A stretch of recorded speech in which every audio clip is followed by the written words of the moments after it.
Hello everyone. चलिए आज का टॉपिक स्टार्ट करते हैं क्लास 12 के लिए, that is for class 12 redistribution of charge. हम आजकल बात कर रहे हैं कैपेसिटेंस की। हमने बात की combination of capacitance and after that we will study about the redistribution of charge when the capacitance और कैपेसिटर और a conductor be connected to each other.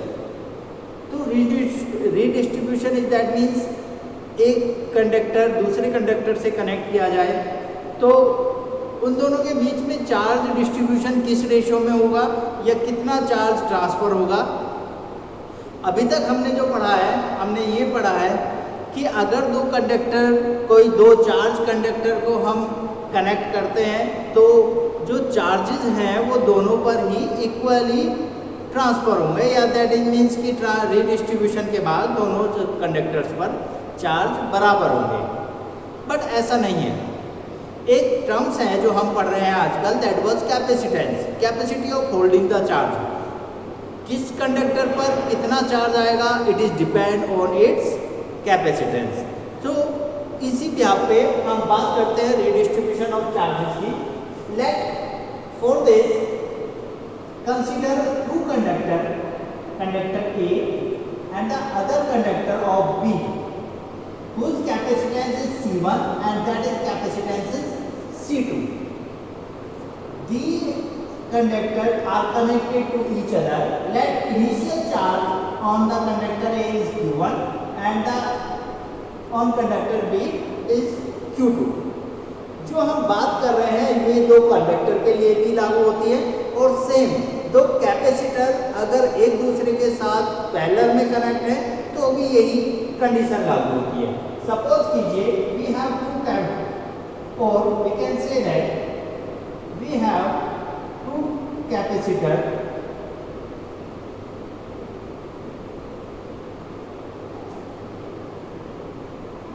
which are connected to each other with the parallel, where the capacitance of the capacitors are C1 and C2 and their charges is Q1 and Q2 similarly as the two conductor have.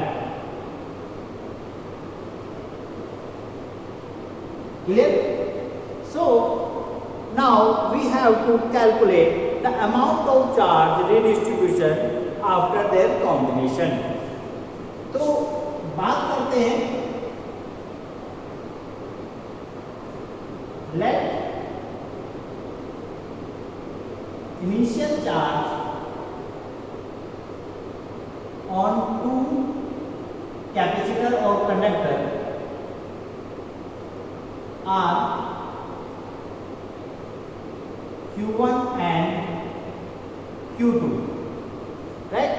After redistribution of charge,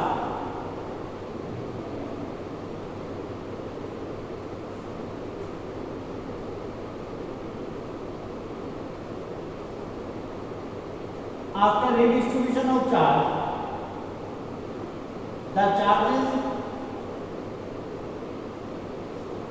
on each conductor are Q1 dash and Q2 dash respectively. Suppose कीजिए पहले conductor पर charge कितना बचता है Q1 dash और दूसरे पर जो चार्ज आता है दैट वाज Q2 डैश। ठीक है, इनिशियली हम एक बात और कंसीडर करेंगे कि सपोज कीजिए इनिशियली जो पोटेंशियल है दोनों का that is V1 and V2। Similarly इसका पोटेंशियल कितना है V1 एंड V2 और टू कैपेसिटर। बट अब जब ये हमने कंबाइन कर दिए तो कॉम्बिनेशन के बाद चार्जेस ट्रांसफर होंगे। हमने पढ़ा है चार्जेस ट्रांसफर कहाँ से होंगे, from high potential to low potential. और कब तक ट्रांसफर होंगे, जब तक कि दोनों का पोटेंशियल सेम नहीं हो जाता। जहाँ पोटेंशियल दोनों का बराबर हुआ तो total amount of charge transferring will be zero. So अब इसमें बात करते हैं कि कॉम्बिनेशन के बाद सपोज कीजिए जो पोटेंशियल है वो कितना हो जाता है, दैट वाज V, और यहाँ पर भी कॉम्बिनेशन के बाद पोटेंशियल क्या है, that was V also, right. So now charge, जो चार्ज है Q1 डैश, यानी कि आफ्टर रिडिस्ट्रीब्यूशन ऑफ चार्ज क्या होगा, that is Q is equal to क्या होता है, that is C into V, so that is equal to the C1 into V and the Q2 dash is equal to C2 into V। Potential अब दोनों का same है, after redistribution की बात कर रहे हैं, और रिडिस्ट्रीब्यूशन के बाद जो चार्जेस है रिस्पेक्टिवली दोनों कैपेसिटर या दोनों कंडक्टर्स पर, that was Q1 dash upon Q1 dash है Q2 dash. So now divide equation first and second. On dividing the equation,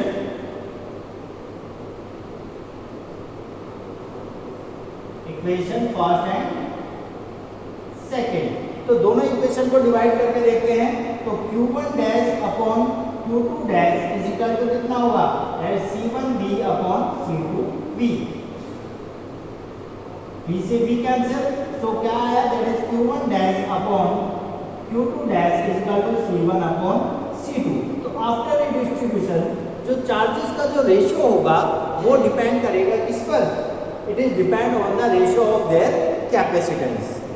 उन दोनों का कैपेसिटेंस कितना है उस रेशियो पे डिपेंड करेगा कि चार्जेस कितने ट्रांसफर होंगे, राइट। या हम यहाँ से एक चीज और देख सकते हैं, that is charge, transfer of charge is directly proportional to C also, ठीक है। किस पर कितना अमाउंट ऑफ चार्ज आएगा वो डिपेंड करता है उसके कैपेसिटेंस पर, राइट। अब आगे बात करते हैं, तो that was the redistribution of charge. अब अमाउंट ऑफ चार्ज ट्रांसफर कितना हुआ, अब जो टोटल पोटेंशियल है वो फाइंड कीजिए। अब इसमें मोस्ट इंपोर्टेंट एक डेरिवेशन आता है इसके बाद, find the loss of energy when the two conductor और two capacitance are connected to parallel to each other. Energy में कितना लॉस आएगा जब इन दोनों कंडक्टर्स को पैरेलल में कनेक्ट किया जाएगा, ठीक है। तो बात करते हैं loss of energy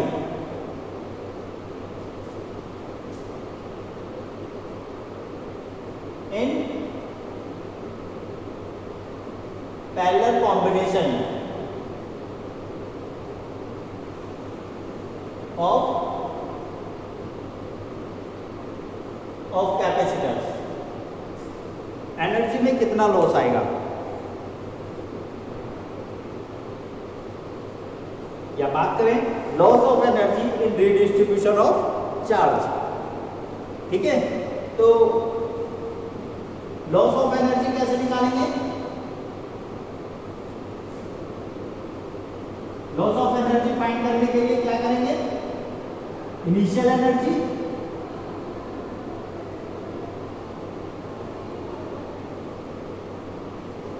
minus final energy. हमें इनिशियल एनर्जी और फाइनल एनर्जी का डिफरेंस फाइंड करना है, तो that was equal to be the loss of energy, ठीक है। तो बात करते हैं,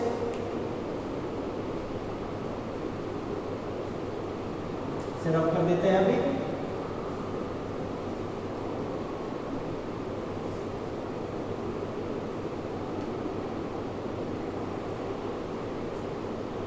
ठीक है, थोड़ा डेरिवेशन नंबर आएगा, but we have to solve it.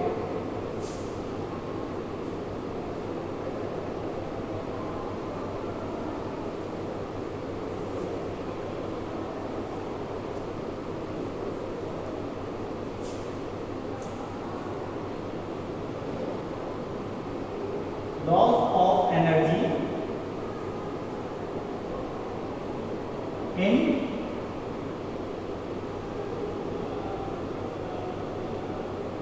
in redistribution of charge. तो loss of energy that is delta U is equal to, जैसे मैंने अभी बताया, U initial minus U final, ठीक है। Total initial energy and total final energy. तो initial energy कितनी होगी,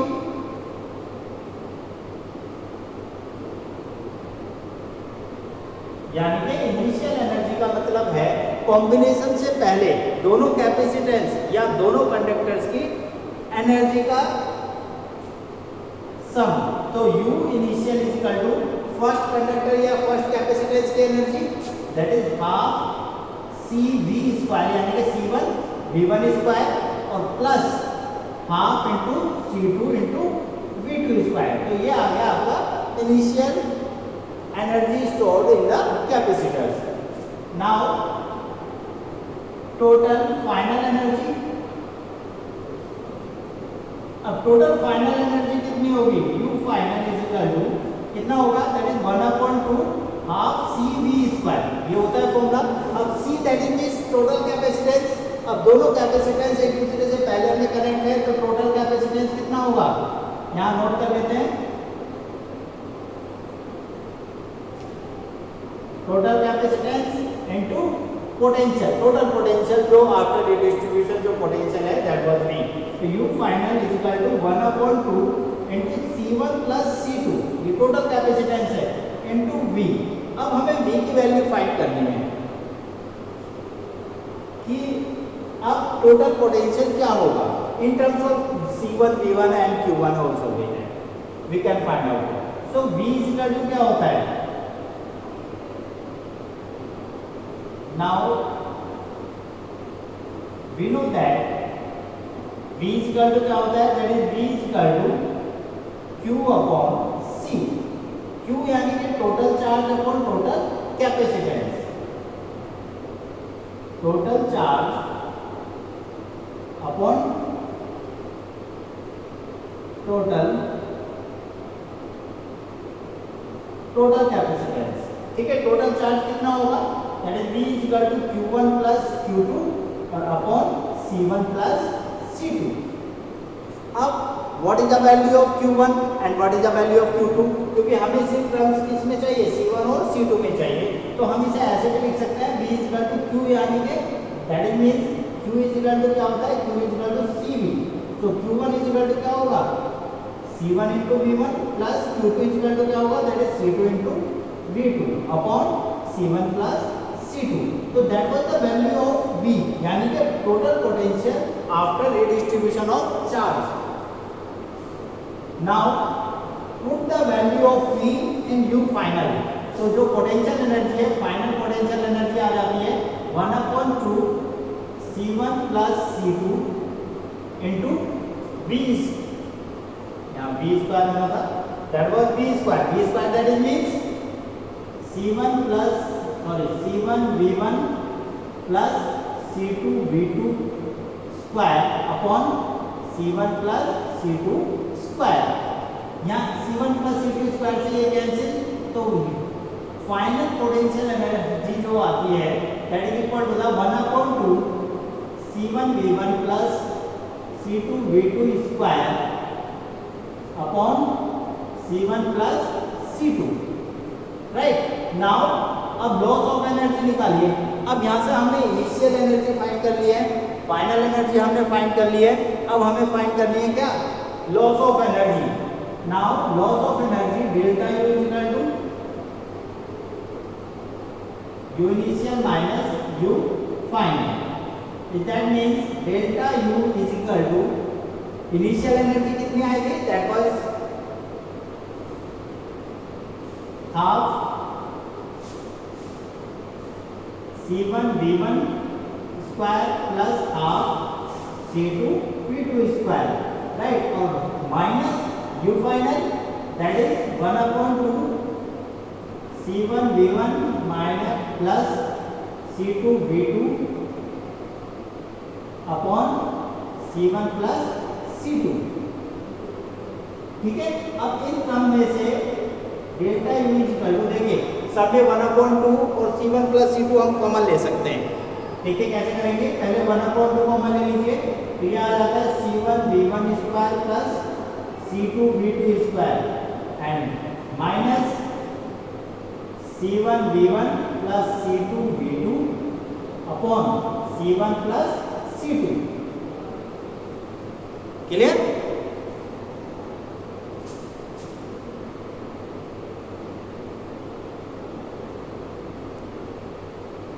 राइट, दिखाई दे रहा है। आफ्टर दैट यहाँ से C1 प्लस C2 कॉमन ले लीजिए, तो ये आ जाएगा delta U is equal to 1/2 of C1 plus C2 common आ गया, तो यहाँ C1 प्लस C2 इनके साथ नहीं है, तो ये आ जाएगा C1 V1 square plus C2 V2 square into C1 plus C2 और minus C1 V1 plus C2 V2 as it is. ठीक है, अब C1 प्लस C2 की मल्टीप्लाई कीजिए। ये एक सिंपल डेरिवेशन है जिसमें आपको सिर्फ कैलकुलेशन करनी है और आपका लास्ट में loss of energy easily find हो जाएगा। देखिए सॉरी यहाँ पर इसका स्क्वायर है, ठीक है, तो ये स्क्वायर में चलेगा, ये हम स्टार्टिंग में भूल गए, इन द स्क्वायर। अब इसको सॉल्व कीजिए, यहाँ से रब कर देते हैं।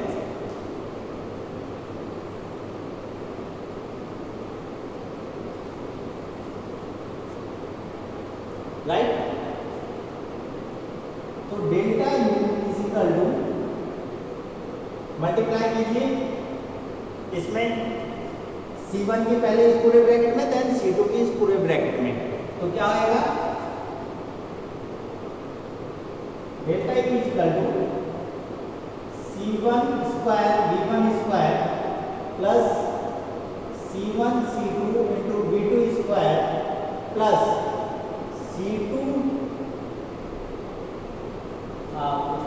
C1 C2 V1 square plus C2 square and V2 square, clear, और माइनस इसका होल स्क्वायर फॉर्मूला ओपन कीजिए, CA प्लस B का whole square, that means C1 square V1 square plus C2 square V2 square and minus बाहर से है तो bracket रखिए अभी, plus twice of C1 C2 and V1 and V2, clear. After that bracket close, delta U is equal to, अब देखिए ये minus sign अंदर मल्टीप्लाई कर दीजिए, तो ये हो जाएगा C1 square V1 square plus C1 C2 V2 square plus C1 C2 V1 square plus C2 square V2 square minus C1 square V1 square minus C2 square V2 square and then minus twice of C1 C2 and V1 V2, clear. देखिए ये जो terms हैं, square terms एक दूसरे से cancel हो गए, C1 square V1 square C1 square V1 square opposite sign है, और C2 square V2 square plus C2 square V2 square से cancel. Now delta U is equal to, इसमें स्टार्टिंग में 1/2 C1 plus C2 as it is चल रहा है अभी, 1/2 C1 plus C2, ठीक है, तो 1/2 C1 plus C2 as it is. Now अब इस ब्रैकेट में देखिए हर किसी में C1 एंड C2 कॉमन है, तो यहाँ बचेगा V2 square plus V1 square and then minus twice of V1 into V2। ये किसका फॉर्मूला है, तो delta U is equal to C1 into C2 upon into that was the formula of V1 minus V2 का whole square upon twice of C1 plus C2। That was the formula of loss of energy when the two capacitor or two conductors are connected parallel to each other। देखिए थोड़ा सा derivation है, lengthy है, but ये बहुत easy है, आपको सिर्फ कैलकुलेशन करनी है, और कैलकुलेशन करने के लिए आपको पहले इनिशियल और फाइनल वैल्यूज फाइंड करनी होगी। अगर हमें इनिशियल और फाइनल वैल्यूज मिल जाती हैं तो इससे हम इजीली उनका डिफरेंस यानी कि लॉस ऑफ एनर्जी फाइंड कर सकते हैं। For example delta U is equal to U initial minus U final, initial energy दोनों कैपेसिटेंस की एनर्जी को सम कर दीजिए, half C1 V1 square plus half C2 V2 square. अब फाइनल एनर्जी निकालनी है तो हाफ इनटू टोटल कैपेसिटेंस, दोनों को कंबाइन कर दिया, उसके बाद total capacitance C1 plus C2 हो जाएगा, और उनका जो पोटेंशियल है V का स्क्वायर, ठीक है, तो ये वही फॉर्मूला है half C V square, but इसमें हमने टोटल पोटेंशियल और टोटल कैपेसिटेंस लिया है। अब V की वैल्यू कैसे निकालेंगे, that is Q1 plus Q2 upon C1 plus C2, total charge upon total capacitance. और चार्ज की वैल्यू C1 और C2 की टर्म्स में पुट कीजिए, देन ये वैल्यूज आप इसमें पुट करेंगे, फाइनल एनर्जी हमारी आ जाएगी। और फिर हमें क्या करना है, सिंपली कुछ नहीं, फिर लॉस ऑफ एनर्जी निकालने के लिए इनिशियल माइनस फाइनल, ये इनिशियल वैल्यूज और ये फाइनल वैल्यूज को माइनस करके और कैलकुलेशन कंप्लीट करके हमें ये फॉर्मूला ड्राइव करना है। तो ये है loss of energy of two capacitance of और two conductors of the capacitance C1 and C2 and the potential V1 and V2। ये डेरिवेशन काफी बार एग्जाम में आया है, नहीं तो इस पर बेस्ड क्वेश्चन आपके एनसीईआरटी में भी दो तीन क्वेश्चंस हैं, और बोर्ड एग्जाम में भी काफी बार पूछा जाता है कि दो कैपेसिटर्स हैं, एक कैपेसिटर आपको दिया हुआ है कि इतना चार्ज है और इसका कैपेसिटेंस इतना है, तो चार्ज और कैपेसिटेंस दे रखा है तो पोटेंशियल भी फाइंड कर लेंगे हम, ठीक है। और दूसरा कई बार ऐसे दिया होता है कि second capacitance is अनचार्ज that means उसका कैपेसिटेंस तो होगा लेकिन उसका पोटेंशियल जीरो होगा, राइट। तो इस कंडीशन को फॉलो करके हम ये टाइप के क्वेश्चन सॉल्व कर सकते हैं। Thank you everyone, note down it and try to solve by yourself only. Thank you.